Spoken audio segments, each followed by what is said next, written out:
오늘 무창포 불교대학 경전대학원 83번째 시간 수업을 하도록 하겠습니다. 법우님들 모시고 계시는 법화경 강의 468쪽을 보시겠습니다. 468쪽입니다. 경문을 우리말로 번역된 경문을 소리내서 함께 읽어보겠습니다. 이때 일체 중생 희견보살은 부처님께서 열반에 드시는 것을 보고 매우 슬프고 괴로웠느니라. 부처님을 사모하여 곧 해차안 전단양 나무를 쌓아서 부처님의 몸을 공양하여 사르고 불이 꺼진 뒤에는 사리를 수습하여 84,000 보배 항아리에 담아 84,000 탑을 쌓았느니라. 높이가 3세계요.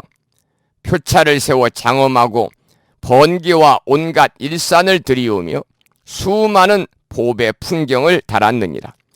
이때 일체 중생 희견보살이 다시 생각하였느니라. 내가 비록 이렇게 공양하였으나 마음은 오히려 흡족하지 못하니 내가 이제 다시 사리에 공양하리라 하고 모든 보살 대제자들과 천신용 야차 등 모든 대중에게 말하였느니라.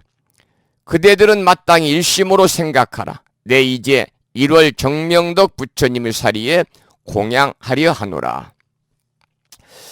본문 우리가 읽은 중에 그 번기라는 말이 나오거든요. 번기, 일산 이렇게 나옵니다만 일산은 여러분들 뭐 설명 안 해도 아시겠죠. 우산입니다.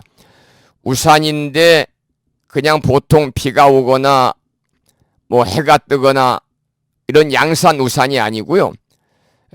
정말 그 비단으로 아주 크게 장엄이 된 그러한 대형 양산이다 이렇게 보시면 되겠는데요. 사찰에서 큰 법회를 봉행을 할 때 그 절에 조실 스님이라든지 또는 그 이 종단의 정신적인 그 지도자, 예를 들면 종정예야를 모신다든지 그럴 경우에는 스님들이 또는 때로는 제가불자들이 이렇게 볕을 가리기 위해서 큰 비단 양산을 들고 옆에 따라오는 것을 볼 수가 있고, 또 그 어른 스님들이 이제 야유에서 법문을 할 때 햇빛이 쬐면은 아무래도 좀 그 건강에도 안 좋고요. 또 법문하는데도 지장이 있기 때문에 볕을 가리기 위해서 만든 큰 비단으로 든 양산을 가리켜서 일산이다 그렇게 이야기합니다. 날일자 우산 할 때 그 산자를 쓰지요.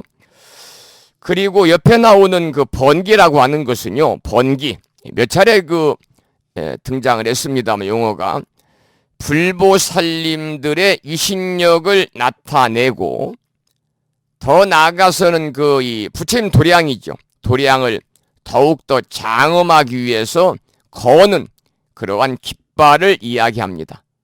번기입니다. 번기. 조금 전에 본문을 함께 읽었습니다마는 부처님께서 이제 열반에 드시자 부처님을 사모해서 해차안 전단양, 해차안 전단양, 바다의 우리가 차안, 피안 그러잖아요. 차안, 차자는 이차자. 그리고 언덕안자. 그러니까 바다 이 언덕 전단양이다 그 말입니다. 해차안 전단양 나무를 쌓아서 부처님의 몸을 공양하여 사르고, 그리고 이제 이 전단양 해차안 전단양은 굉장히 귀하다는 말씀을 지난 시간에 드렸습니다만 귀한 그 전단양 나무로 다비를 했습니다. 부처님 열반에 드셔서 입적하시니까 다비를 하고 부처님의 사리를 수습해가지고 무려 84,000개의 항아리에 담게 되죠.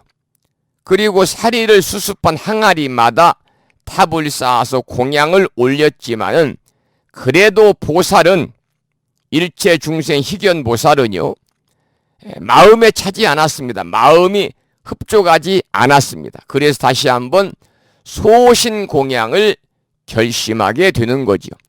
지난 시간에 제가 소신공양과 분신에 관한 말씀을 드렸습니다마는, 소신, 말 그대로 살을 쏘자 몸신자거든요. 자기의 몸을 불살라 가지고 부처님 앞에 바치는 일을 소신공양이라고 그래요. 스스로 몸을 태워서, 누가 당신 몸을 불살읍시다 그래서 억압적으로 다른 사람을 불에다 이렇게 집어넣어 태우는 것이 아니라, 스스로가 몸을 태워서 온 몸을 부처님께 공양하는 것이 소신공양인데요. 이 소신공양은 깨달은 구도자가 자신의 온몸을 태워가지고 삼매에 들면서 그 빛으로 중생을 구제하겠다는 수행자의 위법망구의 정신이 이 안에 들어있기 때문에, 우리가 새 속에서 말하는 분신과는 그 의미가 대단히 차이가 있다, 그런 말씀을 지난 시간에 드렸습니다. 여기 나오는 일체중생희견보살이 부처님이 열반에 드시자 전단향나무, 그것도 아주 귀한 해찬 전단향나무로 다비를 하고, 또 부처님의 사리를 수습해 가지고 또 84,000개 항아리에 나누어 담고, 84,000개 항아리에 나누어 담은 사리를 그 항아리마다 탑을 쌓아서 공양을 올렸지만, 그래도 이 일체중생 희견보살의 마음에 흡족하지 않아서 다시 한번 이제 소신공양을 결심하게 되는 그러한 내용까지 함께 읽었습니다. 469쪽에 나오는 중간에 경문을 함께 소리내서 읽어보겠습니다. 이렇게 말하고 나서 곧 84,000 탑 앞에서 100가지 복으로 장엄한 팔을 72,000년 동안 태워서 공양하여 성문을 구하는 수없는 대중과 한량없는 아승지 사람들로 하여금 최상의 깨달음에 대한 마음을 내고 모두 온갖 색신을 나타내는 삼매에 머물게 하였느니라. 이게 현일체 색신이죠. 현일체 색신 삼매에 머물게 하였다 그랬습니다. 여기 나오는 내용 중에서 무려 100가지 복으로 장엄한 팔을 72,000년 동안 태워가지고 공양해서 성문을 구하는 수없는 대중과 한량없는 아승지 사람들로 하여금 최상의 깨달음에 대한 마음을 냈다 그랬거든요. 한량없는 아승지 사람들로 하여금 그러한 표현이 나오잖아요. 우리 불교에서는 이 아승지라는 말이 경전을 우리가 읽다 보면 자주 등장하는 말입니다. 아승지. 특히 이제 이 부처님 당시에 그 이 숫자의 그 의미는요, 아승직업 그래가지고 아주 우리가 셀 수 없을 정도로 많은 수량들이 있죠. 84,000 경전도 마찬가지고. 그래서 나유타라든지 이 아승지가 거의 같은 말입니다만, 아승지라고 하는 것은 수로 표현할 수 없는 가장 많은 수. 아승지는 수로 표현할 수 없는 가장 많은 수나 숫자로 표현할 수 없는 그런 시간을 아승지다 그렇게 부르고 있습니다. 이 겉으로 드러나는 물건으로 올리는 공양은 더 이상 일체중생 희견보살의 마음에 차지 않았던 거죠. 그래서 이 보살은 부처님께 최상의 공양을 올려야 되겠다 이렇게 이제 결심을 하게 되는데, 여기서 말하는 최상의 공양이라고 하는 것은 법공양입니다. 법공양.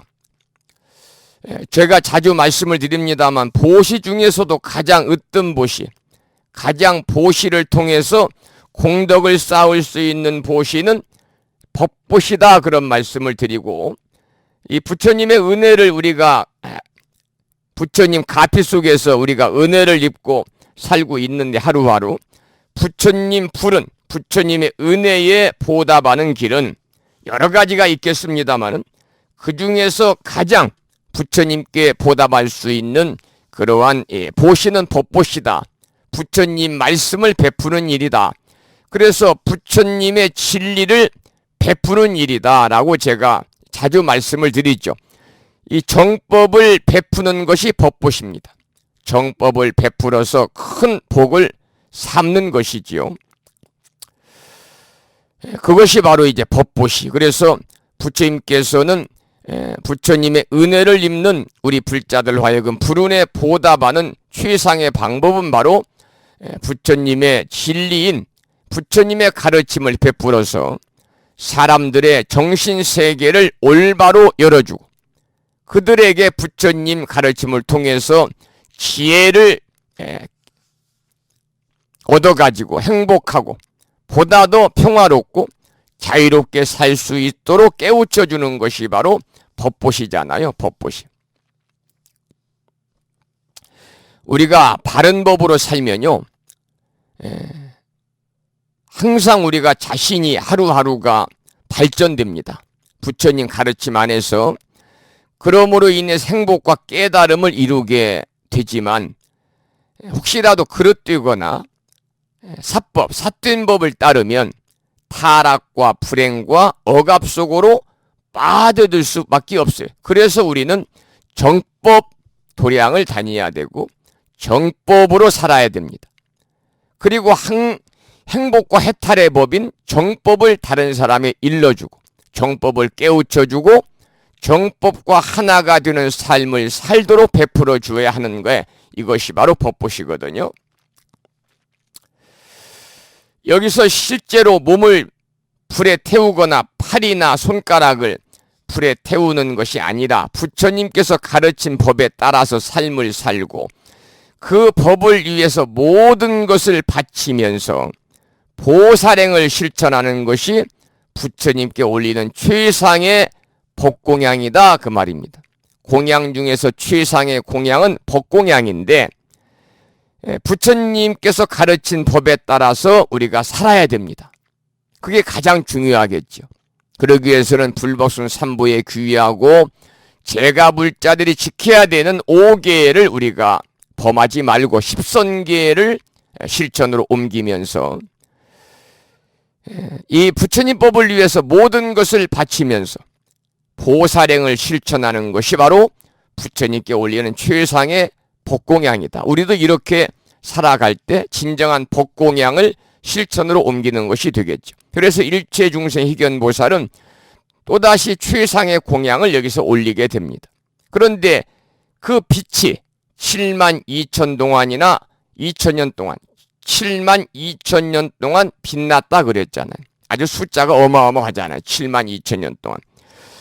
전생의 일체중생 희견보살이 앞에서 우리가 배웠습니다만 전생의 소신공양을 올렸을 때는요. 그 빛이 1200년 동안 빛났는데 그것과는 비교가 안 될 정도로 많은 7만 2천년 동안 빛난 거예요. 그러니까 공양을 올리는 빛이 빛나는 기간만큼 여기서는 중생들의 마음을 깨우치고 중생들을 구제했다고 볼 수가 있는 것이죠. 그래서 일체중생 희견보살은 두 번째로 공양을 올리면서 보살은 더 오랫동안 더 많은 사람들을 더 크게 구제를 하게 됩니다.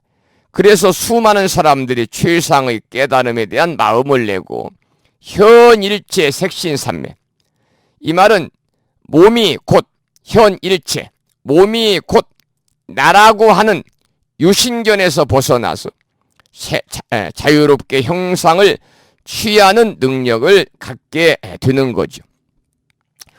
여기에 유신견이라는 말이 나옵니다만 이 유신견은 한마디로 자아가 있다는 견해를 말합니다. 자아가 있다. 그러니까 이 부처님께서는 무아를 설하셨거든요. 그러니까 무아를 설하신 서가모니 부처님의 가르침의 입장에서 우리가 바라본다면 이 자아가 있다는 견해는 반드시 제거되어야 할 삿된 견해에 해당이 되는 거죠. 그러니까 유신견은 반드시 제거되어야 할 삿된 견해다 그 말입니다. 불교에서는 깨달음의 흐름, 소위 성자의 흐름에 들어가는 첫 번째 조건으로서요, 그 무엇보다도 유신견의 타파가 이루어져야 된다, 이렇게 보고 있어요. 유신견의 타파가 이루어져야 된다. 그러니까 자가 있다는 견해를 가지면 안 된다는 거죠.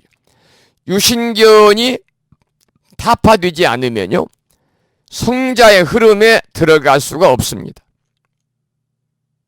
더불어서 부처님의 가르침도 실현될 수가 없겠지요. 그래서 존재를 윤회하는 10가지 족쇄 중에서도 가장 먼저 타파해야 할 것이 뭐냐면 자아가 있다고 하는 그러한 유신견을 우리가 부숴야 된다, 이런 말씀을 드립니다. 유신견이라는 것은 한마디로 말하면 자아가 있다는 견해다, 이렇게 여러분들이 이해를 하시면 조금 쉽게 이해가 될 것 같습니다. 자아가 있다는 견해, 이것이 바로 유신견입니다. 471쪽의 경문을 읽어보겠습니다. 그때의 모든 보살과 천신과 사람과 아수라들이 그의 팔이 없어진 것을 보고 근심하고 슬퍼하면서 이렇게 말하였느니라.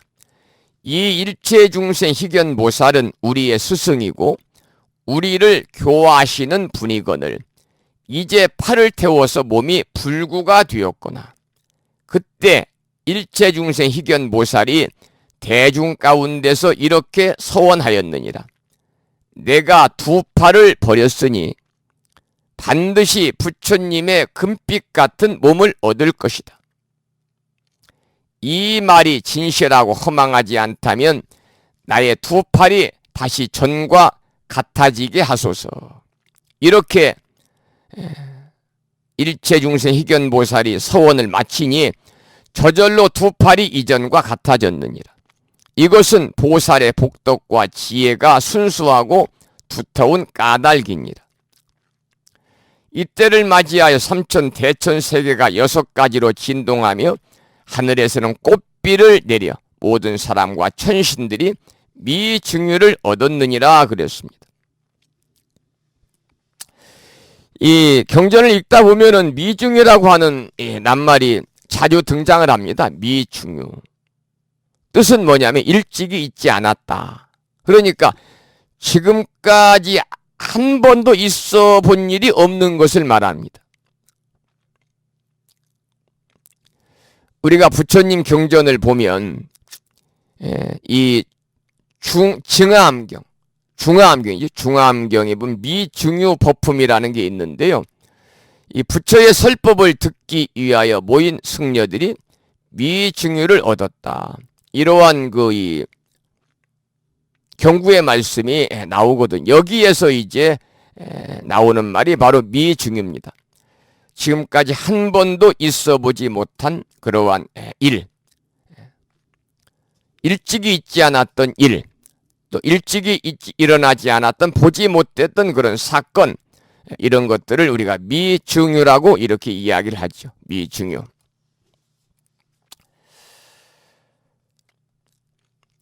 그리고 거기 나오는 이 내용 중에서 이제 보살이, 여기 보살은 일체중생 희견보살입니다. 일체중생 희견보살이 자신의 두 팔을 불살라 가지고 공양을 올렸는데요.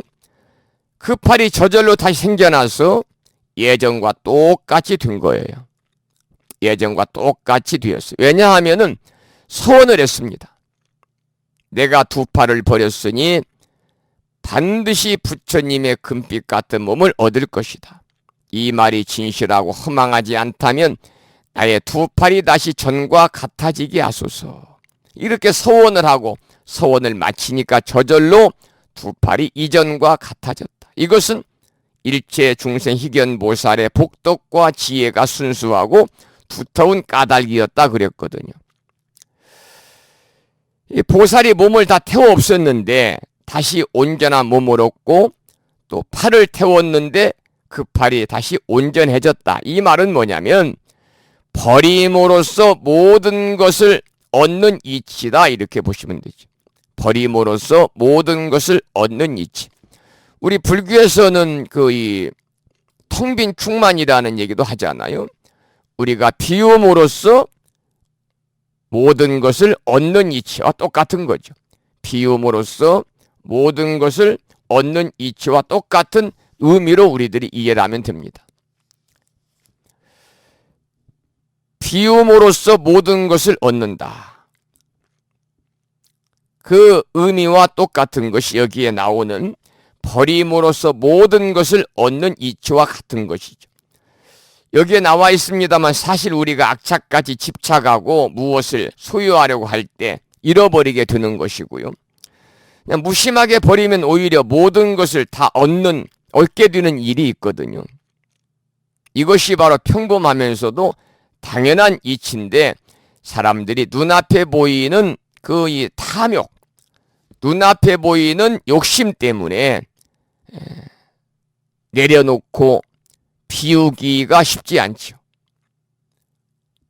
우리가 살아가면서 행복이라고 하는 것도 비움으로써 얻어지는 것입니다. 자유도 마찬가지고. 그런데 우리는 눈앞에 보이는 그 욕심 때문에, 작은 탐심 때문에 큰 것을 우리가 얻지 못할, 그것을 우리가 소탐 대실이라고 그러잖아요. 작은 것을 탐하다가 큰 것을 잃어버리는 오류를 우리는 범하면서 살아가기 때문에 우리들을 가르쳐서 이제 범부중생이다 그렇게 이야기하지 않습니까? 거기에 나와 있어요. 커다란 대야에 물을 가득 떠놓고 손으로 슬쩍 밀어보십시오. 어떻게 됩니까?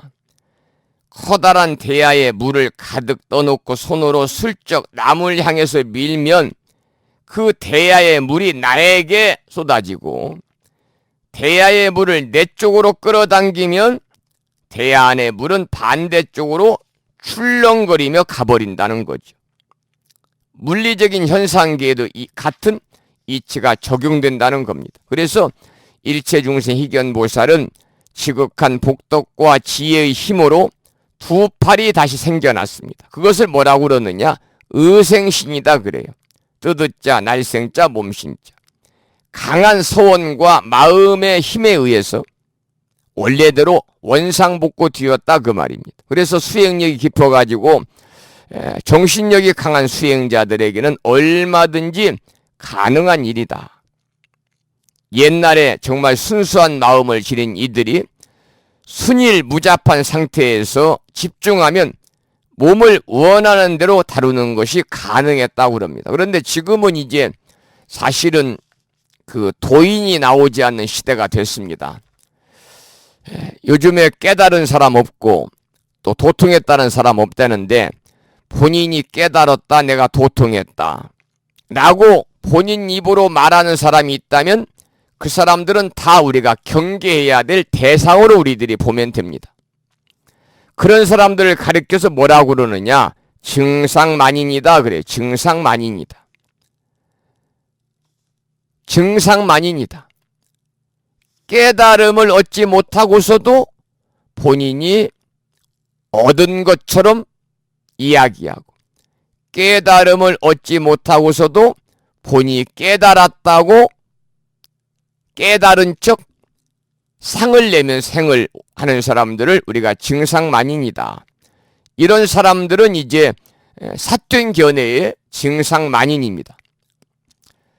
요즘 시대에 깨달은 사람 없고 도통한 사람 없고 성불에서 부처님 되신 분들이 안 계시는데 간혹 보면은 스님들 중에서도 자신이 깨달은 것처럼 본인이 부처가 된 것처럼 본인이 도통한 것처럼 이렇게 행세하는 분들이 계시거든요. 불자들 앞에서 거드름을 피우고 불자님들 위에 군림하려고 하는 하나의 종교단체의 어떤 이 신처럼 이렇게 거들먹거리는 분들도 가끔 있습니다. 우리 불교 안에 수행자들 중에서. 그런 분들은 수행자라고 하기도 좀 그렇습니다만 어쨌든 간에 이제 삭발염이한 출가승들이니까요. 그런 분들을 우리가 가장 경계를 해야 됩니다. 가장 경계해야 됩니다. 깨달음을 얻지 못하고서도 얻었다고 생각하여 자신하는 사람들, 그런 무리들을 가리켜서 우리는 증상만인이다 이렇게 부르고 있는 거죠. 그런데 예전에는 지금보다는 옛날 이 스님들이 지금은 온갖 수행의 조건이 옛날에 비하면 굉장히 좋아졌고 절집의 사정도 옛날에 비하면 지금은 너무나 풍족해졌습니다. 겨울철에도 산에 가서 후목처사들이 나무를 해다가 그 나무로 공양간에서 밥을 짓고 그리고 국을 끓이고 그 나무로 또 구들장을 데워서 이렇게 난방을 해가지고 생활하는 절들이 지금은 없어요. 화목보일날을 사용하는 절이라 할지라도 부목처사를 두고서 겨울철에 산에 가서 뗄나무를 해다가 이렇게 쓰는 절이 없어요. 전부 다 돈 주고 트럭으로 사옵니다. 뭐 요즘에는 뗄감들 전부 다 잘라가지고요. 전부 다 트럭으로 한 차에 얼마씩 이렇게 배달까지 해주잖아요. 절에 와서 탁탁 쌓아주고 갑니다. 옛날에는 전부 다 부목처사들이나 스님들이 산에 가서 나무를 해다가 그 등짐을 지고 내려와가지고 그 나무로 이제 한철 겨울철을 보냈습니다만 지금이야 화목보일라, 또 기름보일라, 심야보일라, 또는 판넬보일라 여러 가지가 있지 않습니까? 그래서 지금은 스님들의 그 수행하는 그 공간도 굉장히 좋아졌고 스님들의 공양도 옛날에 비해서는 굉장히 여건이 좋아져 가지고요. 웬만한 절집에 공양주보살님이 있는 체계적인 공양간에서 나오는 하루 세끼 공양은 사위에서 제가불자들이 집에서 공양간에서 해서 드시는 공양보다도 훨씬 더 푸짐하고 훨씬 더 영양가 있고 맛깔스러운 공양들이 나와서 불자님들이 절에 가서 절밥을 한번 먹고 싶다 하는 분들이 많이 계시잖아요. 그래 너무나 편해서 지금은 도인이 안 나오고 너무나 편해서 수행생활에 편해서 깨달은 사람이 없는지 모르겠습니다만 예전에는 도인도 많이 나왔고 깨달은 분들도 많이 나왔다고 그래요. 여기에 쓰여 있는 내용을 이제 이 저자 이야기입니다만 잠깐 소개를 드리면 중국 스님인데 중국 스님. 이 스님이 시범을 보여주다가 잠깐 실수로 손가락을 베게 됩니다. 옷에 피가 튈 정도로 상처가 났는데도 그 스님은 잠깐 사이에 손가락을 원래대로 되돌려 놨다는 거죠. 원상복구했다는 거죠. 채 1분도 걸리지 않은 짧은 시간에 이 손을 실수로 손가락을 뱄는데 그 옷에 피가 튈 정도로 큰 상처가 났는데도 잠깐 1분도 걸리지 않는 짧은 시간에 원래대로 돌려놨다. 그러니까 눈으로 직접 보았지만 너무도 믿기지 않아서 그 스님의 손가락을 만져보고 손가락을 비벼보기까지 했다는 거죠. 그래서 몇 번 동안 확인을 거듭하니까 그 스님이 웃으면서 마술이 아니라고 했다는 거예요. 이렇듯 손가락에 난 상처였지만은 자신의 몸을 자기 의식이 가는 대로 다스리는 것을 목적을 했다. 그러니까 이 수준에서 도력이 더 높아지면은 다른 사람의 몸에도 그런 영향을 미칠 수 있다고 얘기를 했다는 거죠. 여기서 나오는 보살의 두 팔이 원상복구된 일은 실제로 가능한 일이다. 이렇게 이야기를 하고 있습니다. 보살이 육신을 소신공양한 것이라든지 그리고 두 팔을 공양한 것은 실제로 몸이나 팔을 불태워 공양한 것이 아니라 이게 중요합니다. 부족하고 모자랐던 삶이 부처님의 가르침에 의해서 새로워지는 것을 비유한 것이다 그 말이죠.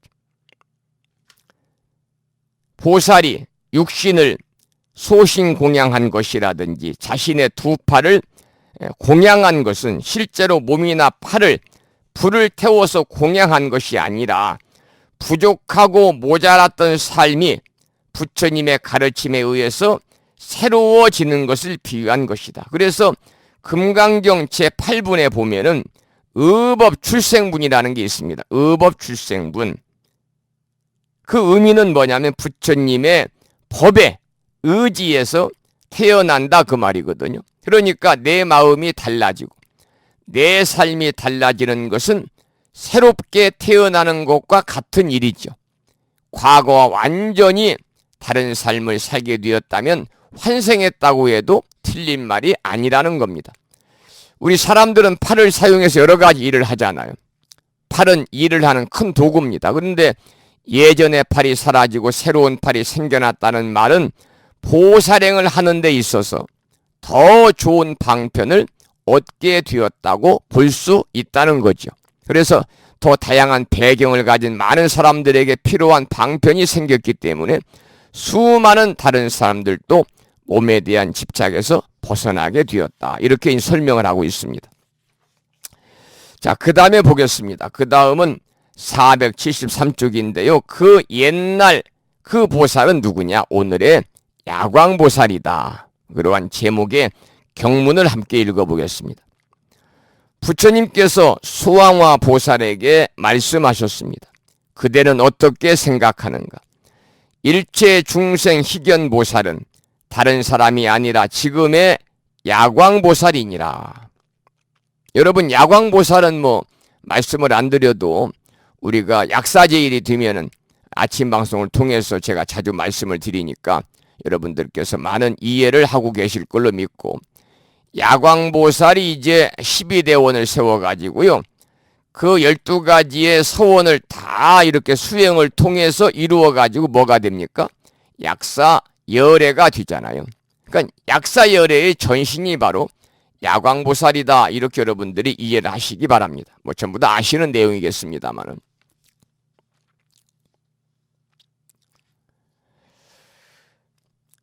함께 읽어보겠습니다. 부처님께서 수왕화 보살에게 말씀하셨습니다. 그대는 어떻게 생각하는가?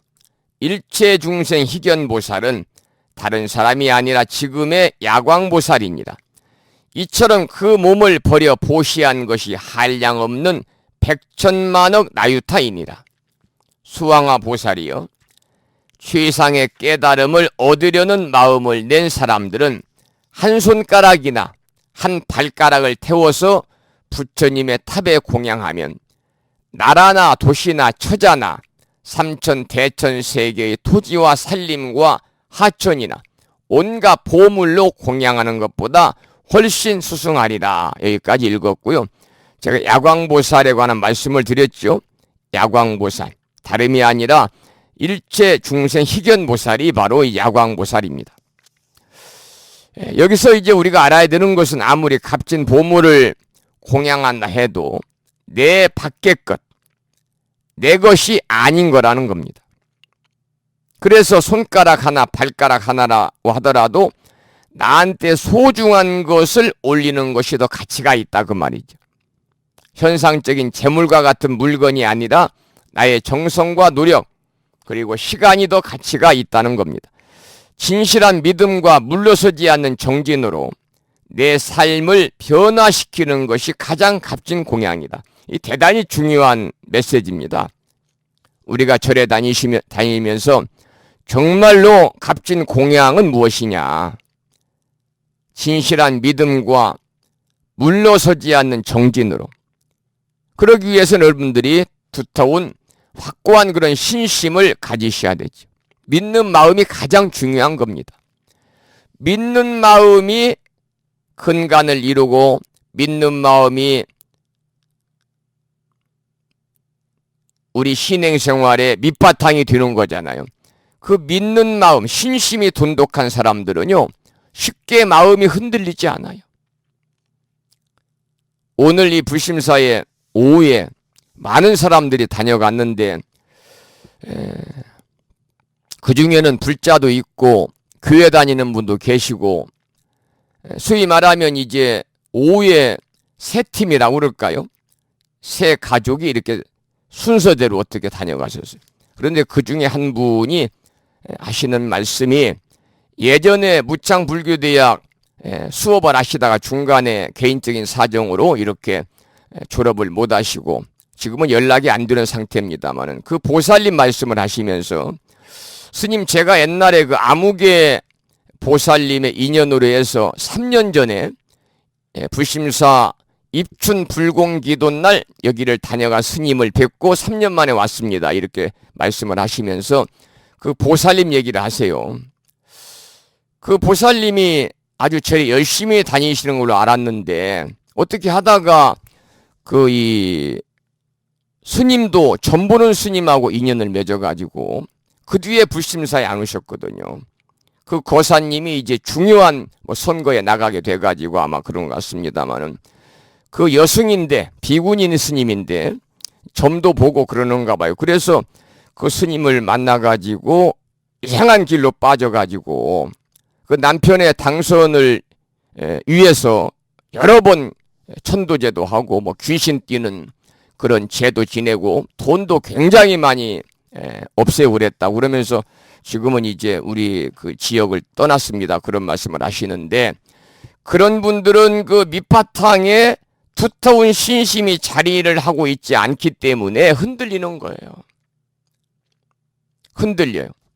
부심사에 와서 남편 문제 물어보니까 스님 우리 남편이 이번 선거에 당선되겠습니까? 당선 안 되겠습니까? 그러니까 열심히 하시면 되지요 하고서 이제 선거 전략이나 얘기하고 이러니까 별로 이렇게 마음에 와닿지가 않았단가 보죠. 그런데 이제 어느 절에 가니까 점 보며 사주 보면서 뭐가 다 좋은데 조상이 돌아 앉았다든지 운이 다 좋은데 어떤 부분이 미진하든지 그래가지고 이제 턴조제를 권하고 또 부적을 권하고 등등 여러 번 그런 푸닥거리 했겠죠. 그러다 보니까 이제 그분한테 신뢰를 하고 믿고 사람이 이제 물에 빠지면은 지푸라기로 잡고 싶은 심정이지만 이 두터운 불심이 신심이 믿는 마음이 자리하고 있으면요 그런 삿된 도양 삿된 곳에 가지 않습니다. 그런데 믿는 마음이 이제 이 튼튼하지 못하면 또 귀가 얇아가지고 이곳저곳 이렇게 기웃거리다가 세월만 보내죠. 경제적으로 엄청난 돈을 갖다 버리죠. 결국은 남는 것도 없고 결국은 허망한 마음만 돌아오는 것이거든요. 그래서 이 불자들에게 있어 가장 중요한 것은 뭐냐면 믿는 마음이에요. 믿는 마음. 신심이 여러분들이 강건하셔야 된다. 그런 말씀을 다시 한번 드립니다. 그러니까 우리가 진실한 믿음이 있어야 된다. 그 다음에 중요한 것은 뭐냐? 믿음과 여러분이 정진이에요. 정진. 그 정진도 물러나지 않는 정진이에요. 물러나지 않는 정진이라는 것은요. 절에 다니면 다닐수록 더욱더 여러분들이 기도와 수행에 매진하셔야 돼요. 기도와 수행에 매진하셔야 돼요. 우리가 정진도요. 바람일 중에 하나입니다. 정진도 바람일 중에 하나. 우리가 정성을 다해서 부처님의 가르침을 받아들이고 익히고 마음에 담아서 실천으로 옮기려고 노력하는 것이 정진이에요. 그것은 우리가 기도라든지 보시라든지 인욕이라든지 지게라든지 이런 걸 통해서 나중에 정진이 되는 것이거든요. 그래서 육바람일 수행 중에서도 보시바람일 지게바람일 인욕바람일 그 다음에 정진바람일이 나와요. 정진이 이루어지고 나 선정과 지혜가 이루어지는 거예요. 그래서 육바람일 여러분들 이 6가지가 그냥 있는 게 아니라 우리가 보시를 통해서 또 지게를 통해서 인욕을 통해서 우리가 정진을 부단히 할 때 정성을 다해서 불자로서의 그러한 부처님의 가르침대로 살아가고자 노력하고 살아가고자 실천에 옮길 때 우리들에게 선정은 오고 그것이 바로 지혜로운 삶을 살아갈 수 있다. 그것이 바로 육바라밀의 4번째 수행 덕목이잖아요. 그러기 위해서는 무엇보다도 중요한 것은 뭐냐면 물들지 않는 마음이에요. 쉽게 우리가 흔들리지 않는 마음이에요. 그러려면은 그 믿는 마음이 튼튼해야 되고 믿는 마음이 근간을 이루어야 돼요. 그러므로 인해서 항상 여러분들이 부지런히 경전을 통해서 또 이렇게 실제 절에 가서 여러분들이 참선한다든지 연불을 한다든지 정근한다든지 절수행을 한다든지 강경한다든지 독경한다든지 여러분들에게 마음이 와닿는 그런 수행의 방법을 택해가지고 부지런히 여러분들이 수행을 닦아야 됩니다. 그러한 불교 수행법을 우리는 정진이라고 그러는데 정진에서 가장 우리가 경계해야 되는 것은 뭐냐면 해태와 방이란 태도예요. 해태는 게으른 거예요. 게으른 거. 불교에서는 게으름과 방일은 제멋대로 놀아나는 거예요. 그래서 불교에서는 게으름을 해태라고 그러고 제멋대로 놀아나는 것을 방일이라고 그러거든요. 그래서 불교에서는 해태심과 방일심을 없애야 된다. 그렇게 이제 이야기를 하고 있죠. 해태심과 방일심을 우리가 없애야 됩니다. 그럴 때 우리가 부단한 정진을 통해서 우리들이 추구하고 있는 깨달음의 길에 한 걸음 한 걸음 금생에 다가갈 수 있다. 그런 말씀이죠. 그리고 여기 나오는 내용 중에서 보면은요, 그 부처님의 가르침에 의해서 내가 조금이라도 달라지는 것이 중요하다. 정말로 옳은 말씀이잖아요. 저는 자주 그 말씀을 드리는 이야기가, 절집의 문턱을 넘어다닌 횟수가 많으면 많을수록 사람이 부처님답게 살아야 됩니다. 그런데 우리 주변에 그 보살님들을 보면 절집의 문턱을 넘어다닌 세월이 많은 분들도요, 부처님다운 삶을 사는 게 아니라 그냥 아상이 가득 차고, 그래가지고 새로운 이 법부님들 잘 이끌어드려야 되는데 본인이 그 새로운 신참이라고 그러잖아요. 새로운 법부님들 위에서 군림하려고 하는 사람들도 많이 있어요. 다른 절에 가면은. 그래서 중요한 것은 뭐냐면, 여러분들이 지금 무창불교대학 경전대학원에서 그래도 2년 동안, 오늘이 83번째 수업 시간이잖아요. 앞으로 수업을 많이 한다고 하면 앞으로 몇 번 남았냐면 8번 남았습니다. 8번. 8번만 여러분 만나면 이제 이 법화경 강의가 종강을 합니다. 그리고 한 달 후에 이제 졸업을 하게 되는데요. 여러분들이 무창불교대 4년 과정, 또는 수료한 분들은 뭐 1년, 2년, 3년 과정을 마치고, 또 대학원 과정에서 이 대승불교의 꽃이라고 하는 이 법화경을 2년 동안 공부를 하셨으니까 여러분들의 의식이 달라져야 돼요. 어떻게 달라져야 되느냐? 부처님의 삶으로 여러분들이 살아야 되고, 여러분들의 마음이 부처님의 마음으로 일상의 삶을 사셔야 된다는 거죠.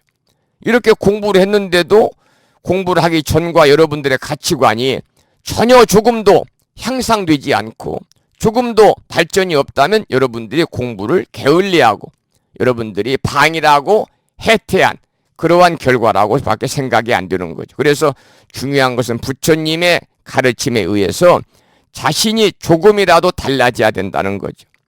외적으로 드러나는 상황이 아무리 바뀌더라도 자신의 마음이 바뀌지 않는다면은 변화했다고 할 수가 없잖아요. 그래서 바깥 상황이 아무리 열악하고 조건이 나쁘더라도 부처님의 가르침을 따라서 사는 내 마음이 평안하고 그보다 더 좋은 것이 없다.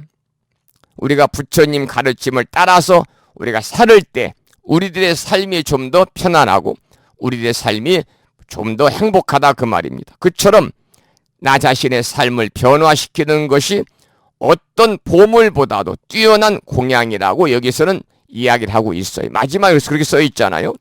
나라나 도시나 처자나 삼천 대천 세계의 토지와 산림과 하천이나 온갖 보물로 공양하는 것보다 훨씬 수승하리다. 그러니까 중요한 것은 나 자신의 삶을 변화시켜야 된다. 이것이 가장 뛰어난 공양이다. 이렇게 말씀을 하고 있습니다. 여러분들은 많은 변화가 오셨을 것으로 이렇게 생각이 되고요.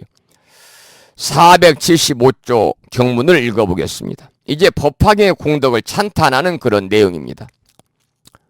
만일 어떤 사람이 삼천 대천 세계 칠보를 가득히 채워서 부처님과 대보살과 벽지불과 아라한들에게 공양하더라도 그 사람의 공덕은 이 법화경을 수지하되 한 사구 개송만을 받아 지닌 것만 갖지 못하리라. 법화경을 받아 지니는 그 복덕이 가장 많으리라. 여러분들 불교대학에서 금강경 공부도 했고, 또 금강경은 여러분들이 많이 수지 독송하는 그런 경전이잖아요. 이 금강경의 사구계가 여러 번 나오잖아요. 금강경 사구계 다 우리가 공부했습니다. 금강경의 사구계는요, 범수유상, 개시여망, 약견, 재상, 미상, 즉견열애 가장 대표적인 거잖아요.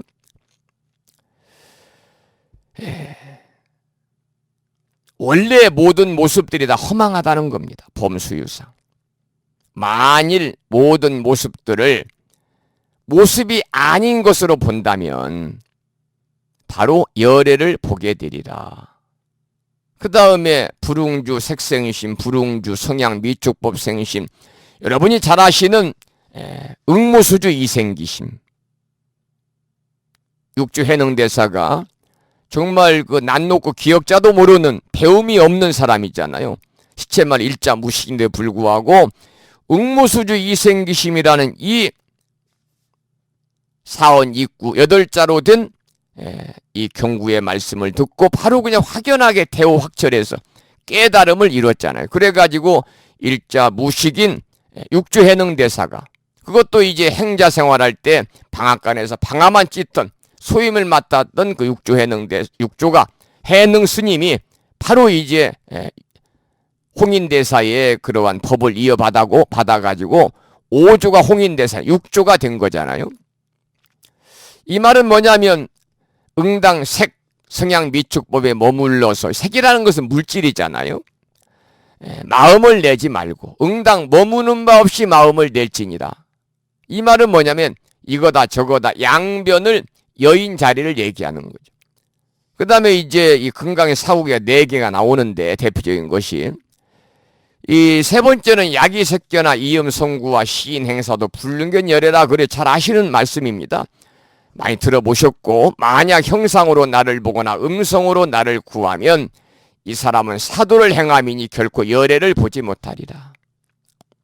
그러니까 부처님의 형상으로 보려고 하지 말고 부처님 음성을 구하지 말아라 그 말입니다. 그것은 삿된 것이다. 삿된 것이다. 그런 자에게는 결코 열애를 보지 못한다 그 말입니다. 여러분 이제 특히 천태종 같은 경우는 그 밤을 세워가지고 관세음보살 그 이 정근을 하잖아요. 밤새워서. 밤새 뭐 10만 동, 뭐 20만 동 관세음보살 기도를 하는데 어느 불자님들은 관세음보살 밤새 기도하다가 관세음보살님을 보았다는 분도 계시고 관세음보살님의 음성도 들었다는 분이 계세요. 사람이요. 밤새 기도하다 보면 졸려요. 졸립니다. 그러면 입으로는 관세음보살 하면서 졸아요. 사람이 비몽사몽간에 뒤면요. 헛것도 보이는 거고 환시, 엉뚱한 소리, 환청도 들려오는 거예요. 거기서 환시라든지 환청으로 관세음보살을 보거나 관세음보살의 음성을 들었는지는 모르지만 이런 사람은 사도를 행합니다. 그래서 이 사람들은 삿된 도를 행하기 때문에 결코 진정으로 열애를 보지 못한다 그랬습니다. 그래서 밤을 새워서 꼬박 기도하는 것은요. 바람직하지 않아요. 비몽사몽간의 기도해야 헛것만 보이는 거예요. 그 다음에 일체유의법 여몽환포영 여로역 여전 응작여시관이라 여러분 많이 들으신 말씀이잖아요. 일체현상 유의의 생멸법이라고 하는 것은 여몽환포영 꿈과 같고 환 헛개비와 같고 포 물거품과 같고 영 그림자와 같고 여로역 여전 이슬과 번개와도 같은 것이니까 응작여시관 응당 이와 같이 관할지. 그러니까 세상의 모든 현상과 법칙이라고 하는 것은 인연으로 나고 없어진다. 이제 그런 얘기입니다. 이것이 이제 금강경 사국이고요. 여기 보면은 그런 말이 나와요. 사국에 하나라도 잘 새겨서 수지 독송하면 삼천 대천 세계 금은 보화를 가득 채워서 보시하는 것보다 공덕이 훨씬 뛰어나다는 이야기를 금강경에서는 거듭해서 되풀이합니다. 그랬잖아요. 금강경에서. 이게 이제 소위 말하면 금강경 제11분 무위 복승분에 나오는 겁니다. 무위 복승분. 무위의 복이 뛰어나다는 거죠. 무위법에 뛰어난 복덕이라는 거죠. 무위복이 수승하다는 거죠. 바로 이제 금강의 11분에 나오는 얘기인데 그 내용 중에 이런 게 있어요. 부처님이 수보리에게 묻잖아요. 수보리여, 항아의 모래수만큼 항아가 있다면 그대 생각은 어떠한가? 이 모든 항아의 모래수는 진정 많다고 하겠는가? 그러자 수부리가 대답합니다. 세준이시여, 매우 많습니다. 항아들만 해도 헤아릴 수 없이 많은데 하물며 그것의 모래이겠습니까? 그러자 다시 부처님 수부리에게 묻습니다. 수부리여, 내가 지금 진실한 말로 그대에게 말을 한다. 선남자 선여인이 그 항아 모래수만큼의 삼천대천세계에 칠보를 가득 채워 보시한다면 그 복덕이 많겠는가? 이렇게 물어봐요. 그래서 수부리가 대답을 합니다. 매우 많습니다, 세준이시여. 부처님께 수부리에게 이렇게 말씀을 하세요. 선남자 선여인이 이 경에 사국에만이라도 받아 지니고 다른 사람을 위해 설해준다면 이 복이, 사국에를 받아 지니고 다른 사람을 위해 설해주는 복이 저 복이라는 것은 항아 모래수만큼의 삼천대천세계에 칠보를 가득 채워서 보시하는 복보다 사국에만이라도 받아 지니고 사국에만이라도 다른 사람을 위해 설해주는 복이 더 크다, 그 말입니다. 그러니까 이 금강경 11분 무의 복승부는요, 금강경을 법보시하는 공덕이 얼마나 큰지를 말하는 거잖아요. 우리가 항아라는 것은 인도의 겐지스강이라고 그러죠. 겐지스강. 저는 뭐 가보지 않았습니다만 그 자료를 보면 강의 길이가 무려 2,500km. 대단하지 않습니까? 강의 길이가 2,500km가 넘는 매우 긴 강이래요. 인도가 그만큼 땅덩이가 넓으니까요. 폭도 매우 넓은 강입니다. 그래서 그 강에 있는 모래 아래 수는 가히 상상할 수 없겠죠. 그런데 부처님께서는 상상도 못할 그 모래알 수만큼의 겐지스 강이 있고 그 상상도 못할 만큼 많은 겐지스 강에 있는 모든 모래알 수만큼의 삼천대천 세계에다가 칠보를 가득 채울 만큼의 물질을 보시한다면은 그 결과로 받게 되는 복덕이 얼마나 되는가를 수부리의 존자에게 물었어요. 그러니까 당연히 수부리 존자는 매우 많다라고 대답할 수밖에 없었겠죠. 그러자 부처님께서는 그와 같은 한량없는 물질 보시보다는 금강경 속에 사국의 하나만이라도 잘 이해해가지고 다른 사람을 위해서 설하는 공덕이 훨씬 더 뛰어나다고 하는 엄청난 말씀을 하고 계신 거예요. 그러니까 한량없는 그런 많은 물질의 보시, 결코 그 보시의 과보로 받게 되는 복덕이 적은 것이 아니잖아요. 물질을 보시에도 물질의 보시의 과보로 받게 되는 복덕은 굉장히 큽니다. 하지만 남을 위해서 어마어마하게 많은 보시를 했다고 할지라도 그 복은 어때요? 세월의 흐름 속에서는 마침내는 끝이 있는 유의의 복이다. 우리가 다른 사람을 위해서 여러분들이 재물을 보시하면요, 음식을 보시하면 음식 먹고 소화시키면 끝나는 거죠. 다른 사람들에게 돈을 보시하면 그 돈을 다 써버리면 끝나는 거죠. 그래서 유의의 복입니다. 유의의 복. 우리가 불교에서는 유루복이다. 그래, 세는 복이다. 그래, 세지 않는 복, 무위의 복은 뭐냐면요, 부처님 가르침을 전하는 보시하는 공덕이에요. 부처님의 가르침은 사람들의 정신세계를 바꿔놓을 수 있어요. 사람의 가치관의 변화를 주는 거예요. 사람들을 지혜로운 삶으로 살아갈 수 있는 그런 길을 열어주는 것이기 때문에 바로 부처님께서는 이렇게 말씀을 하신 거죠. 법보시의 공덕이 이만큼 크다는 거죠. 그러다가 마지막에는 하루에 3차례 항아사같이 많은 목숨과 몸을 보시하는 것보다도 사국의 하나만이라도 수지독송하는 공덕이 뛰어나다. 그렇게 부처님 말씀을 하셨잖아요. 법화경에서도 마찬가지로 한 개송이라도 수지독송하는 공덕이 더 크다, 그런 얘기입니다. 법화경이나 열반경이나 또는 금강경에 전부 다 사국이가 있어요. 그러니까 사국의 한 개송이라도 우리가 법화경 공부하면서 사국의 한 개송이라 수지독송하는 공덕이 크다. 수지독송하고 다른 사람을 위해서 전해주면 그 공덕이 더 크다는 거죠. 그래서 공양 중에서 법공양이 제일이고 보시 중에서는 법보시가 가장 공덕이 크다. 이러한 이치를 우리가 알아야 됩니다. 그러면 조금 전에 금강경 사국에는 한번 살펴보았고요. 그런데 사국에 이렇게 얘기하는 사국에가 뭐냐? 글자 그대로 하면 넉사자, 글 구자잖아요.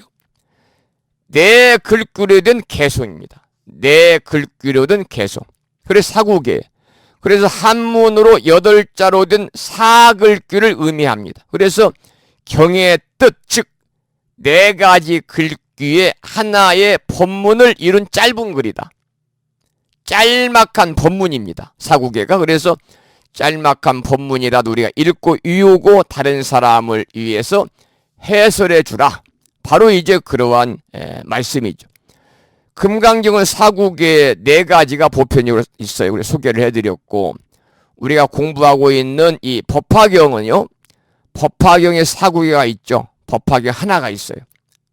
제법 종본래, 상자 정멸상, 불자 행도의, 내세 득작불. 모든 법은 제법이니까 모든 법은 본래로 상자 정멸상, 스스로 항상 스스로 정멸의 모습이니, 불자 행도의, 불자가 이렇게 수행하면 내세 득작불, 오는 세상 성불한다네. 이것이 법화경의 유일한 사국입니다.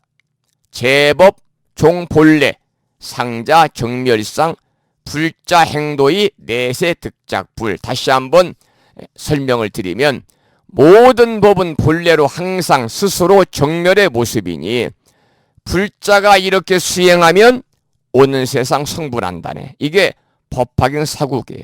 내친 김에 열반경에도 사국이 하나 있습니다. 열반경 사국이 하나 있는데 여러분 많이 들은 얘기예요. 재행무상 시생멸법 생멸멸이 정멸위락입니다. 재행무상, 모든 현상은 변한다 그 말이잖아요. 모든 행은 무상, 항상 하지 않는다. 그러니까 모든 현상이라고 하는 것은 변한다. 시생멸법, 이 생멸하는 것이 바로 법이라네. 생멸멸이, 이 생멸이 소멸하면 정멸위락, 바야흐로 안락에 들 것이네. 그러니까 생하고 멸하고 나고 없어지는 생멸의 도리가 사라진 그 너머의 멸이다 그 말입니다. 정멸이라는 것은 바로 이제 고요한 자리를 얘기하잖아요. 고요한 자리. 이게 이제 화엄경의 그러한 사국이에요. 사국에. 거듭 말씀을 드리자면 부처님께서는 이렇게 삼천 대천세계 금은보화를 가득 채워서 보시하는 것보다 우리가 사국의 하나만이라도, 경전에 나오는 사국에, 짧은 거좀 법문이잖아요. 부처님 법문. 사국의 하나만이라도 잘 새겨서 수지 독송하고 다른 사람을 위타인설, 다른 사람을 해설해 준다면 그 공덕은요, 삼천 대천세계 금은보화를 가득 채워서 보시하는 것보다 훨씬 뛰어나다라고 이렇게 가르침을 주고 있는데, 금강경에서도 우리가 배웠고 또 지금 나오는 법화경에서도 거듭 강조를 하고 계십니다. 그 다음에 476쪽 보겠습니다. 여기는 비유로서 모든 경 중에서 제1임을 밝히다. 법화경이 이제 경전 중에 왕이다 그래요. 경전 중 왕이다. 그래서 그 비유를 통해서 모든 경전 중에서 가장 으뜸이라는 것을 밝히는 그 내용을 우리말로 함께 번역된 부분을 큰 소리로 함께 읽어보겠습니다. 수왕화 보살이여, 마치 모든 시내와 개천과 강들의 모든 물 가운데는 바다가 제일이듯이 이 법화경도 그와 같아서 모든 열애가 말씀하신 경 가운데 가장 깊고 크니라. 또 토산, 흑산, 소초리산, 대초리산과 열보산, 보산 등 모든 산 가운데는 수미산이 제일이듯이 이 법화경도 그와 같아서 모든 경전 가운데서 가장 으뜸이니라. 또 모든 별 가운데는 달, 월천자, 달이 가장 제일이듯이 이 법화경도 그와 같아서 천만억 모든 경전 가운데 가장 밝게 비추느니라. 또 해가 능히 모든 어두움을 없애듯이 이 경도 또한 그와 같아서 온갖 좋지 못한 어두움을 능히 깨뜨리니라. 또 모든 작은 왕들 가운데는 전륜성왕이 가장 제일이듯이 이 경도 또한 그와 같아서 여러 경전 가운데 가장 높으니라. 또 제석천왕이 33천 가운데 왕이 되듯이 이 경도 또한 그와 같아서 모든 경 가운데 왕이니라. 또 대본천왕이 모든 중생들의 아버지이듯이 이 경도 또한 그와 같아서 모든 현인, 성인, 학, 무학과 보살의 마음을 낸 사람들의 아버지이니라. 또 모든 범부들 가운데는 수다원, 사다함, 아남, 아라함, 벽지불이 제일이 되듯이 이 경도 또한 그와 같아서 모든 열애가 설하고 또 보살이 설하고 성문이 설한 모든 경법 가운데 가장 제일이 되느니라. 또 이 경전을 능히 받아지는 이도 또한 그와 같아서 모든 중생들 가운데 제일이 되느니라. 모든 성문 벽지불 가운데는 보살이 제일이듯이 이 경도 또한 그와 같아서 모든 경법 가운데 가장 제일이 되느니라. 부처님이 모든 법의 왕이듯이 이 경도 또한 그와 같아서 모든 경 가운데 왕이 되느니라. 이게 지금 제가 함께 읽은 내용을 보면요, 10가지의 비유가 들어있어요. 10가지의 비유를 들어서 법화경이 모든 경 가운데 가장 최고다. 모든 경 가운데 왕이다. 다시 말하면 법화경을 한량없이 찬탄하는 그런 내용입니다. 여러분들 10가지 비유를 들어서 우리가 함께 읽었습니다만 뭐 그다지 어렵지 않으니까 여러분 이해를 하실 것으로 믿고, 거기 나오는 내용 중에서는 수다원, 사담, 아남, 아란, 벽지불, 성문 이런 게 나오는데, 성문 그리고 연각, 보살이 이제 3승이잖아요. 그러니까 성문, 연각보다는 보살이 으뜸이다. 성문은 부처님의 가르침에 따라서 이제 깨달음을 이룬 성자고요. 벽지불은 독각성이다. 또 연각성이다. 그래서 부처님 가르침에 의지하지 아니하고 홀로 12연기를 깨쳐가지고 독각성, 홀로 스스로 깨달음을 이룬 그런 성자를 얘기하고, 보살은 대승불교의 보살이 있죠. 상구불이 하와 중생의 보살들을 실천함으로 인해서 깨달음을 얻는 성인을 얘기하잖아요. 그래서 성문 연각, 성문 벽지불은 소승이라고 그러고, 자리만을 위한 자신의 깨달음만을 위해 수행하는 사람들 소승입니다. 이 소승에는 이타가 없어요. 다른 사람을 이롭게 하는 자비심이 없어요. 보살행이 없어요.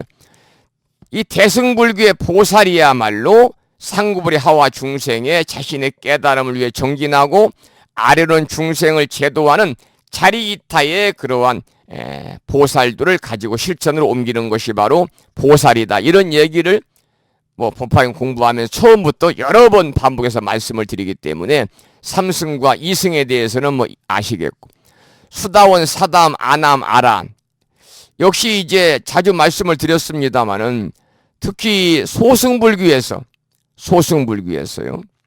우리나라에서는 그 수행의 단계가 수다원, 아남, 아란 이런 그 단계가 없습니다.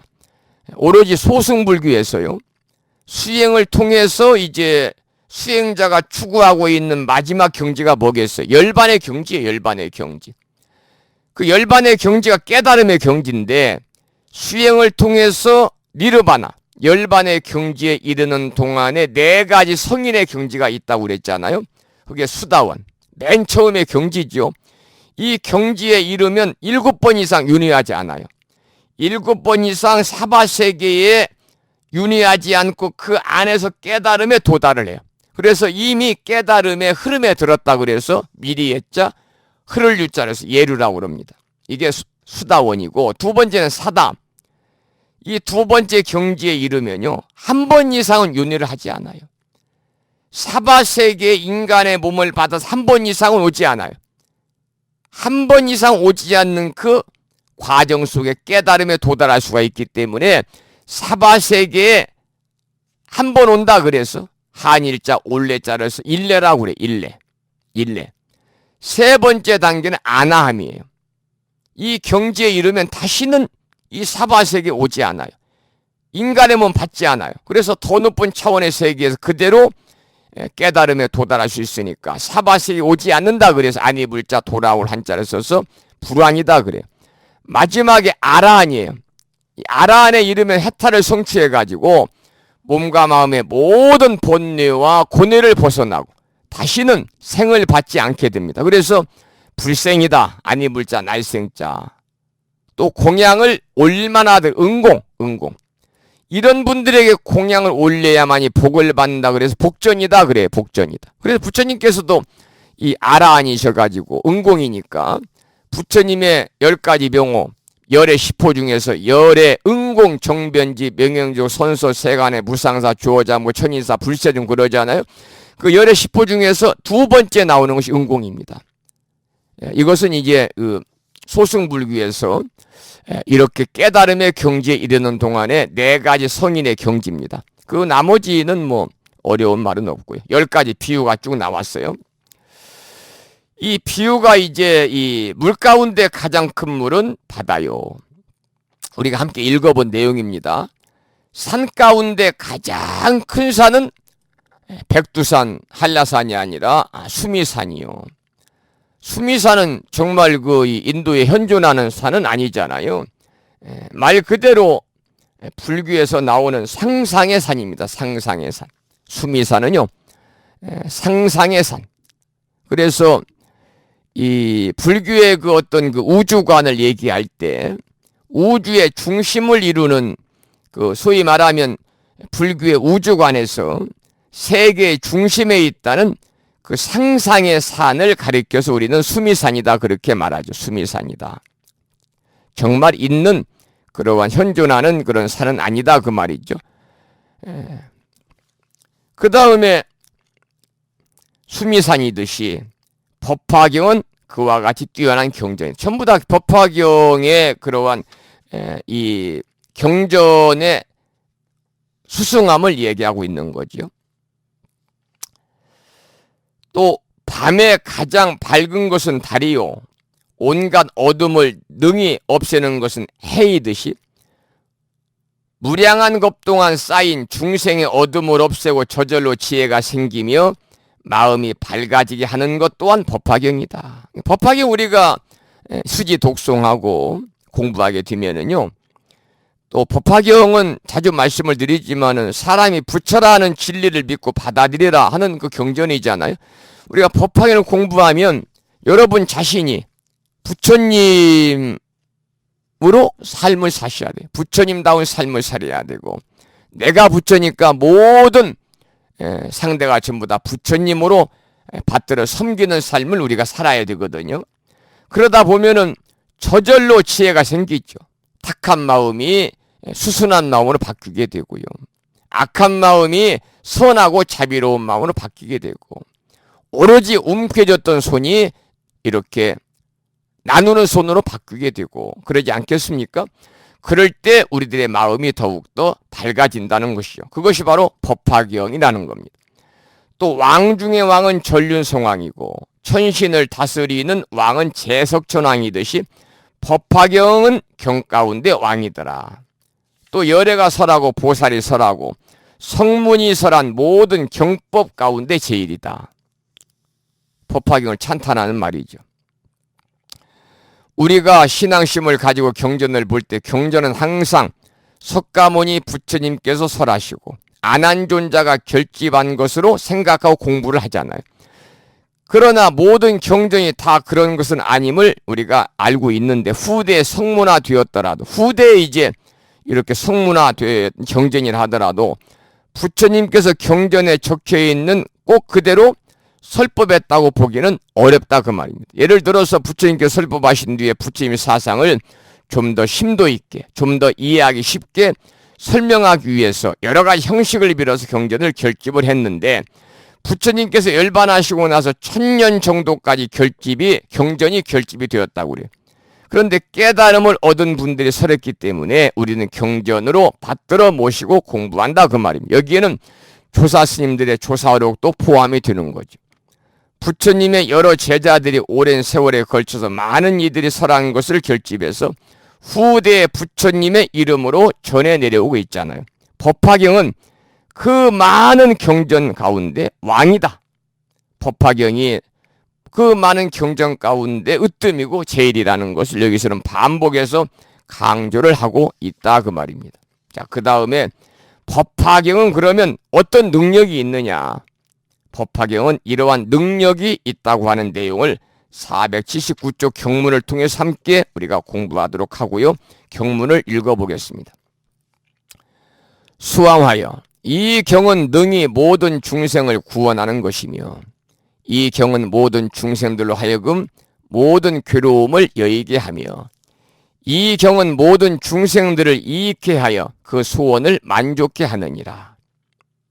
마치 시원한 못이 일체 모든 목마른 이를 만족케 함과 같으며 추운 이가 불을 얻음과 같으며 헐벗은 이가 옷을 얻은 것 같으며 장사하는 사람이 물줄을 만남과 같으며 아들이 어머니를 만남과 같으며 물을 건너는 이가 배를 만남과 같으며 병이 난 이가 의사를 만남과 같으며 어두울 적에 등불을 얻음과 같으며 가난한 이가 보물을 얻음과 같으며 백성이 임금을 만남과 같으며 장사하는 사람이 바다를 건너는 것과 같으며 횃불이 어두움을 없앰과 같으니라.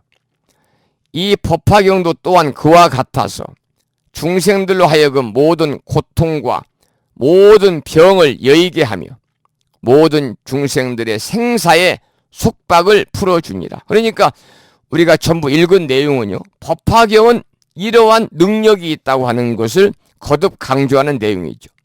법화경은 중생들로 하여금 모든 고통과 모든 병을 여의게 한다. 능히 모든 중생들의 생사의 속박을 풀어준다 그랬습니다. 위에가 그렇게 나오잖아요. 이 경은 법화경은 능히 모든 중생을 구원하는 것이며 법화경은 모든 중생들로 하여금 모든 괴로움을 여의게 하며 법화경은 모든 중생들을 이익해 하여 그 소원을 만족해 하느니라. 대단한 그 능력이잖아요. 이 불교의 목적을 한마디로 표현할 때 이고등락이다 그래. 이고등락이다. 한자 뜻 그대로 이고 떠날 이자잖아요. 괴로움을 떠나서 등락, 즐거움, 편안함을 얻는 겁니다. 이고 등락, 여러분들이 절에 다니고 기도하고 또 부처님 가르침대로 우리가 살아가야 되는 이유는 뭐냐면 이고 등락의 삶을 살기 위해 사는 거예요. 우리가 살면서 괴로움을 여의고 그리고 항상 편안함을 우리가 얻기 위해서, 편안함이라는 것은 이제 복락을 누리기 위해서, 괴로움을 벗어나서 그야말로 우리의 삶의 행복과 즐거움을 우리가 누리기 위해서 여러분들이 열심히 절에 다니고 불교 공부하고 부처님 가르침대로 우리가 실천에 옮겨 살아가고 있잖아요. 그래서 불교의 목적은 바로 이고등락입니다. 그런데 법화경은 이 사람들을, 중생들을 이고등락해 한다. 법화경은 사람들을 이익해 하고 바라는 바를 만족시켜 준다는 것을 위해서 계속해서 거듭 법화경의 능력에 대해서 이렇게 이야기를 하고 있습니다. 바라는 바 소원을 이루어 줄 때 어떤 식으로 이루어 주느냐가 중요하다. 중생이 원하는 바로 사소한 일들, 중생이 원하는 현실적인 바람, 예를 들면 시험에 합격시켜 주세요. 병을 낫게 해주세요. 사업이 잘 되게 해주세요. 돈 좀 벌게 해주세요. 오래 살게 해주세요. 이 각각의 소원을 그대로 충족시켜주는 방법도 있고 근본적으로 해결해주는 방법도 있는데, 우리 불교는 각각의 소원을 그대로 충족시켜주기도 하지만 더 중요한 것은 뭐냐면 근본적인 해결책을 제시하는 것이 불교입니다. 그러니까 원하고 바라는 마음을 해소시키고 충족시킨다. 충족시킨다는 표현보다는 근본적으로 해소시킨다 그 말입니다. 우리 중생들이 갈망하는 바를 해소시키기를 마치 목마른 이가 시원한 연못을 만남과 같고 헐벗은 이가 옷을 얻는 것과 같다는 방금 함께 읽었던 비유 12가지의 비유를 들어 설명하고 있거든요. 부처님의 깨달음이 무엇인가? 결국은 우리들의 어리석음을 제도해서 세상의 이치를 제대로 이해하고 그 이치대로 살 수 있도록 해주는 것이 바로 불교입니다. 불교는 우리들의 어리석음을 제도해서 부처님의 가르침을 통해서 우리들에게 지혜로운 삶을 살아갈 수 있도록, 지혜로운 삶이라는 것은 뭐냐면 세상을 이치대로 살 수 있도록 해주는 것이 바로 불교, 부처님의 가르침이다 그 말입니다. 궁극적으로는 삶과 죽음의 구속으로부터 영원히 해탈하게 하는 데까지 이제 이르게 하는데, 그것이 바로 우리 불교의 그러한 가장 중요한 그 근본적인 중생 제도의 그러한 그 하나의 해결책이다, 그렇게 말씀을 드릴 수가 있겠어요. 그 다음에 480조, 이제 법화경을 수지 받아 지니는 공덕에 관해서 함께 공부하겠습니다. 481쪽을 읽겠습니다. 만약 어떤 사람이 이 법화경을 듣고 스스로 쓰거나 사람을 시켜 쓰면 그가 얻은 공덕은 부처님의 지혜로 그 수요를 계산하여도 그 끝을 다할 수 없느니라. 만일 이 경을 쓰고 꽃, 향, 영락, 사르는 향, 가루향, 바르는 향, 번기, 일산, 의복과 갖가지 등인 우유 등, 기름 등, 향유 등, 천복기름 등, 수만나 기름 등, 바라라 기름 등, 바리사가 기름 등, 나바마리 기름 등으로 공양하면 그가 얻는 공덕도 또한 한량이 없는, 여기서는 이제 법화경을 사경하는 공덕이 이처럼 많다라는 것을 이야기하고 있어요. 스스로 쓰거나 사경이지요. 다른 사람을 시켜서 쓰거나, 이것은 뭡니까? 출판입니다. 요즘 시대 사경은 책을 출판하거나 출판된 책을 보시하는 겁니다. 이게 법보시잖아요. 출판된 책을 보시하는 것도 역시 법보시면 사경의 공덕에 들어간다는 거죠. 이렇게 사경하고 나서 갖가지 향과 온갖 기름 등으로 공양하면 그 공덕이 또한 한량 없다. 좋은 향내가 나는 향은 10가지 공양물의 을에 포함되어 있기 때문에 우리에게 익숙한데, 여기에 특별히 온갖 기름 등이 포함된 것은요, 옛날에는 어두운 밤에 불을 밝혀가지고 경전을 읽는 데는 기름 등이 가장 좋은 수단이었기 때문에 그렇습니다. 그리고 등을 밝히는 기름은 귀에서 값도 비쌌다고 그래요. 그래서 경전은 일찍이 빈자 1등의 이야기도 하면서 향과 기름 등을 보시하는 공덕에 대해서 말하고 있습니다. 그래서 그 부처님 그 3세 인과경에도 보면은요, 절에다 기름 보시하라는 말이 많이 나오잖아요. 지금이야 뭐 절들이 뭐 기름이 없어서 못 되고 하는 절들은 없겠습니다만은, 그래서 여기 나오는 그 빈자 1등의 그러한 이 이야기도 바로 이제 기름에 관한 이야기입니다. 물론 이것이 이제 부처님 오신 날 연등 공양에 법문할 때 자주 나오는 말입니다만은, 빈자 1등이고 빈녀 1등이라고 그래요. 그 대상인 그 사람이 여자니까요. 난타라는 여자니까요. 가난한 사람의 등 하나가 빈자 1등입니다. 빈자, 가난한 사람의 등 하나. 그러니까 가난한 사람이 바치는 등 하나다, 그런 뜻으로서 물질의 많고 적음보다는 정성이 중요함을 비유하는 말입니다. 잠깐 저기에 관한 말씀을 잠깐 드리도록 하죠. 많이 들으셨는지 모르겠습니다만은, 이 빈자 1등의 이야기는 현우경에 나옵니다. 빈녀, 빈자, 난타품에 나와요. 가난한 여인이 등 하나를 서가모니 부처님께 바친 데서 빈자 1등이 유래가 됐는데요. 그 코살라국의 사위성에 난타라고 하는 가난한 여인이 살고 있었는데, 국어를 내서 겨우 목숨을 이어갈 정도로 가난했다고 그래요. 그런데 어느 날 서가모니 부처님이 이 가난한 여인이 살고 있는 사유성에 오신다는 소식이 그냥 전해지니까 그 당시 이제 파세나디 왕과 모든 백성이 등불 공양을 올리기 위해서 분주히 움직였습니다. 난타는 비록 가난했지만 이 부처님이야말로 이 세상에서 가장 존귀한 분이니까 삼계의 도사시고 사생의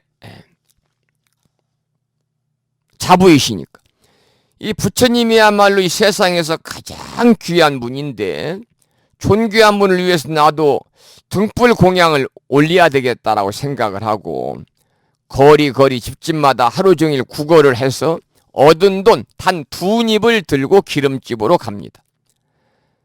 기름집 주인이 이야기를 듣고 이 여인의 갸륵한 마음에 감동을 해서 기름을 갑절이나 줍니다. 돈보다 훨씬 많은 기름을 줘요. 이 난타는 기쁨에 넘쳐가지고 등 하나에 불을 밝혀서 서가모니 부처님께 바칩니다. 밤이 깊어가고 세찬 바람이 불어서 다른 등불은 다 꺼졌는데 이 난타라는 가난한 여인이 올린 등불만이 더욱더 새벽이 되자 다른 불들은 꺼지는 데 비해 더욱더 밝게 빛나고 있었어요. 이 등불이 다 꺼지기 전에는 서가모니 부처님이 잠을 주무시지 않을 것을 알고 이 시자 아난이 자신의 가사 자락으로 그 여인이 밝힌 등을 끄려고 했는데 끄려고 하면 더욱더 불이 밝게 빛나는 거예요. 이것을 본 서가모니 부처님이 시자인 아난존자에게 이렇게 말합니다. 아난아, 부질없이 애쓰지 말아라. 그 등불은 가난하지만 마음 착한 한 여인의 그야말로 넓고 큰 서원과 간절한 정성으로 켠 등불이니 네가 아무리 끌려고 해도 불불은 결국 꺼지지 않는다. 그 등불의 공덕으로 이 가난한 여인은 앞으로 30급 뒤에 반드시 성불할 것이니라. 그리고 그 이름은 수미등 광열애라 할 것이다. 이렇게 부처님께서 수기를 내리시잖아요. 여기서도 이제 등이 나오잖아요. 그래서 부처님 당시에는 등불 공양이 아주 커다란 공덕을 쌓는 그런 이 공덕이 있다. 그래서 이 난타의 그러한 빈자일등의 이야기도 여기서 이제 등장을 했습니다. 여기까지 오늘 공부를 했고요. 오늘 사실은 다 마치려고 했는데 23품을 마치려고 했는데 말씀을 드리다 보니까 시간이 또 훌쩍 1시간 많이 지나서요. 다음 시간에 또 이어가도록 하겠습니다. 지금 우리는 야광보살 본사품을 공부하고 있고요. 23품이거든요. 이 법화경 28품까지 되어 있으니까요. 남은 기간 동안에 좀 자세하게 차근차근 남은 부분을 함께 우리가 공부하도록 그렇게 하겠습니다. 오늘은 여기까지 공부하겠습니다. 오늘 공부한 내용은 481쪽까지 공부를 했습니다.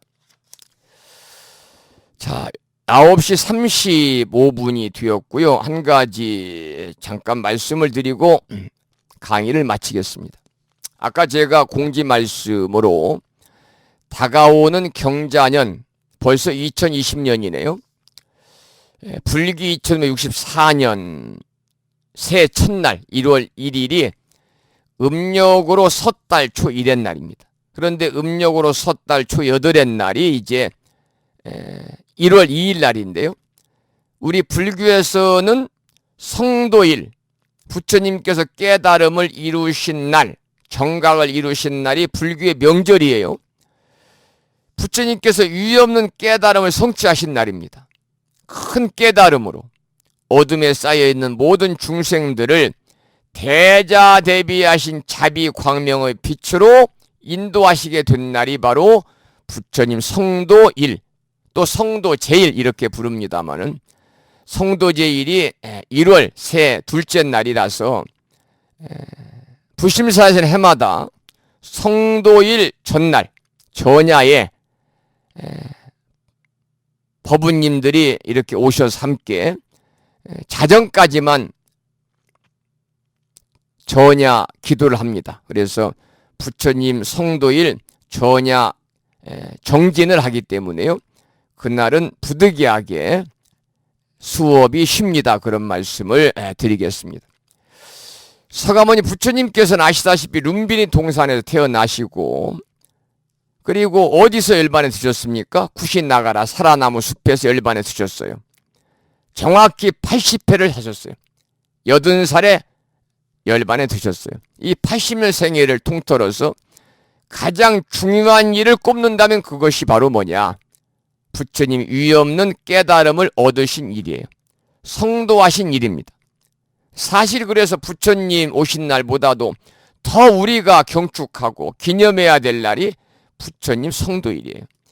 부처님이 태어나시고 출가를 했지만 부처님이 이렇게 정각을 이루지 못하고 성도하지 못했다면 지금 우리는 불자로서의 불연으로 만날 수가 없습니다. 그래서 가장 불교에서 중요한 날은 성도일이다. 그런데 지금도 성도 전날, 성도일 전날 저녁 보면은요, 시골절들은 전부 다 불이 꺼져 있습니다.